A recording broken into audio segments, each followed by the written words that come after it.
Welcome to our PowerFX series. Today, we're talking about the logical OR operator. It's represented by a double pipe, or vertical bar, depending on what you call it, or simply the word OR with a capital O. So let's take a look. Imagine you have two conditions. A user must have an account age greater than 24 months, or have a premium membership to access certain content. Using the OR operator, you can check these conditions like this. Account age input dot value greater than 24. Or membership input dot text equals premium. This returns true if either condition is met. If both are false, the entire statement returns false. In PowerApps, the OR operator is perfect for validating multiple conditions with flexibility.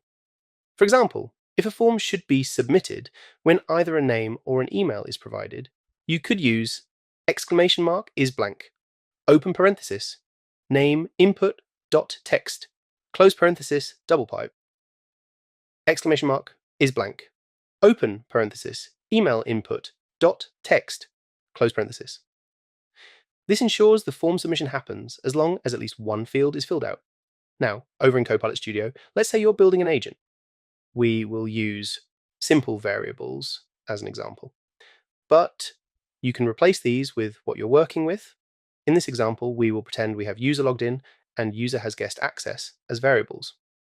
To check if the user can access restricted actions, you'd write topic.user logged in or topic.user has guest access.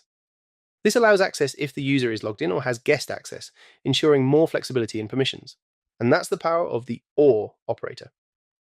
Whether you're creating flexible validation rules, controlling logic, or allowing multiple conditions to trigger an action, this is the operator for you. If this has helped and you would like to help the channel grow and be a part of the community, hit those like and subscribe buttons, and if you have any questions, leave a comment below.